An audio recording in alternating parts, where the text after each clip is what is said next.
Well, this is Dr. Stan here. Our guest is Bob Chapman. And Bob Chapman was just explaining the difference between XAU and was it HUI? Were those the two things? Yes. Okay, fine. Well, anyway, before we go on, our telephone number is 1-888-24-LIBERTY, 464-8295 if you'd like to call, but right now all of our lines are filled. Before we go on, I want Bob to tell our listeners how they can get in touch with him and get a copy of the International Forecaster and perhaps subscribe to it. I will tell you that I look forward to it coming every week. In fact, it comes on Wednesday, it comes on Saturday, and I read them as soon as they come. And go right ahead, Bob. The International Forecast is about business, finance, economics, and social and political issues all over the world. We publish by email on Wednesdays and Saturdays, usually runs 35 or 40 pages. And for those who are not on the Internet, we have a hard copy that goes out twice a month. You can get a free introductory copy one of any of the three ways I'm going to tell you. You can go to our site, theinternationalforecaster.com. theinternationalforecaster.com. You can email us, bob@intforecaster.com. That's bob@intforecaster.com. And the third way is called toll-free 800-375-4188, 800-375-4188. All right, fine. Do you have anything else you want to ask George? Well, I want to finish this up. Okay. And that is, there is one stock in the HUI that was put in there through political pressure that shouldn't be in there, which is Barrick Gold, which helps rig the gold market for the U.S. Treasury. And that's a fact because it came out in interrogatories that were held in a lawsuit several years ago by a coin firm in New Orleans.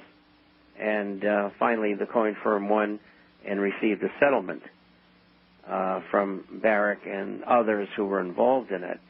And so it's prima facie evidence that the U.S. government is rigging the market, and Barrick was involved with them. And from the very beginning of their gold escapades, we'll call it, and it shouldn't be in there, but it is. But anyway, I prefer the HUI stocks. I won't buy the XAU stocks. I've never bought Barrick and never will. Okay, fine. Anything else, George? No, that's all. Thanks. Thanks very much. Let's go to Gene, who's calling from Capitola. We'll get to Tom in just a moment. Gene, did you have a question for our guest? Yeah, I do. Thank you. Bob, I wondered if you could explain, and I'll take this on the air, but I wondered if you could explain the life cycle of a dollar. I'm not able to put my hands on that, and I think it's good for people to know, the pathway that the dollar takes and its relationship to when bonds are issued by a foreign government, and what is that, that whole thing. I'd really appreciate it if you could do that.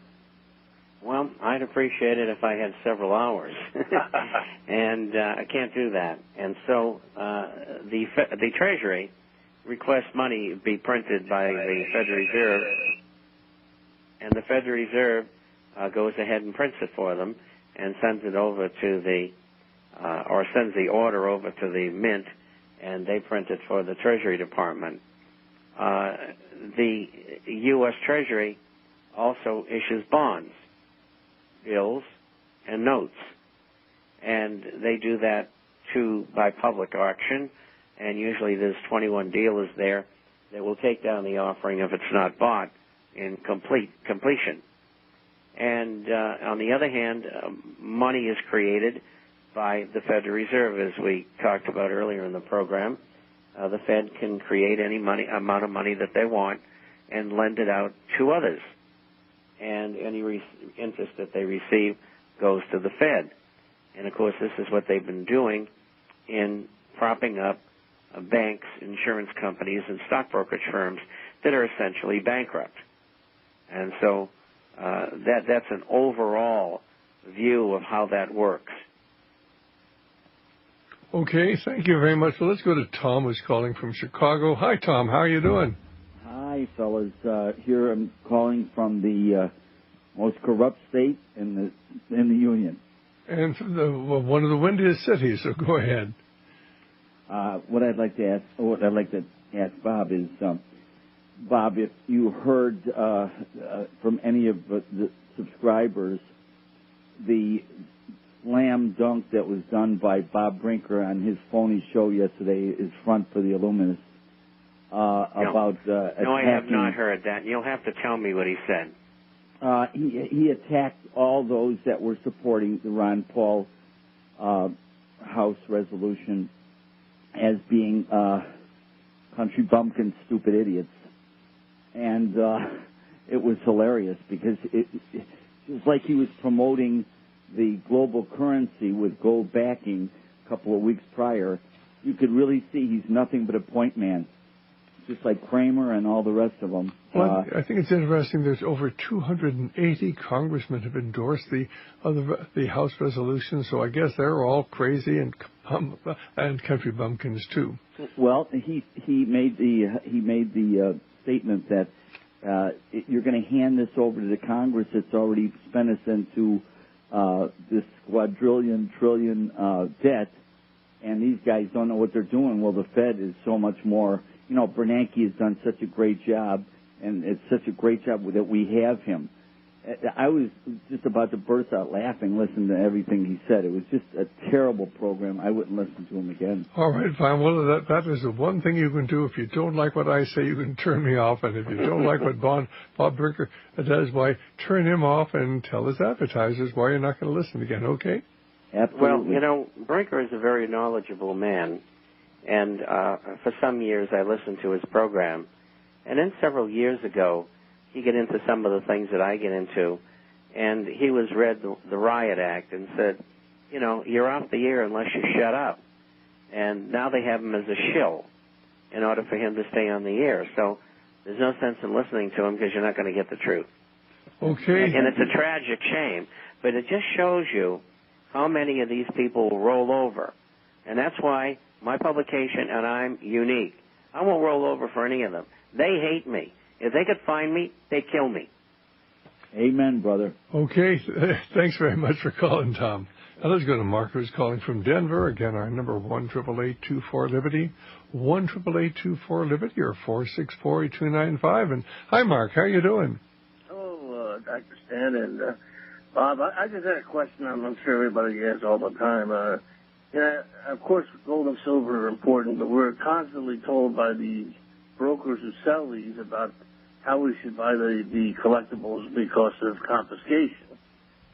And when I ask them and tell them, well, first of all, we don't know if there will be one, and we don't know if Obama or whoever's president will change the rules anyway. I mean, is it a concern to be worried about confiscation and buy collectibles or just buy the bullion? I wouldn't be concerned with confiscation. You know, if they want gold or silver, all they have to do is go to the ETFs and say, look, we're taking all the gold and silver that you have. We're going to give you dollars. And they're all professional investors for the most part. And so they don't care. They just get down the road and do something else. Or maybe they'll buy physical. Who knows? But the point is that's where they would go to get it. Or they might try to make some of these groups that hold gold for people like Gold Line and people like that, even though they're outside the country, if it's held by American citizens, they might demand that they turn it all over to them and they would pay the American citizens for it. But less than 5% of Americans, and probably less than 3%, own gold and silver coins and bullion. And so, do you want to make a whole population mad by going after a few scraps of gold? This is not the 1930s. People don't walk around with $20 gold pieces or $10 liberties in their pocket. That's passé. So I see no confiscation. Getting to the dealers, when you buy commemoratives, you pay a premium for them, supposedly because they're not confiscatable. Big deal. Try to sell them and find out how much you'll get behind spot. Second of all, circulated numismatic coins are nothing but bullion coins, just like commemoratives. Period. If you're going to get into something where you don't have to pay taxes nor declare it, you buy mint state graded numismatic coins. And that's the end of that. Okay. Thank you very much. Thanks very much. Don't let these people buffalo you. They're a bunch of crooks. Okay. Well, why don't you just say it like it is, Bob? Anyway, let's go to Frank, who's calling from Salinas. And again, our number is 1-888-24-LIBERTY, 1-888-24-LIBERTY, or 464-8295. Hi, Frank. How are you doing?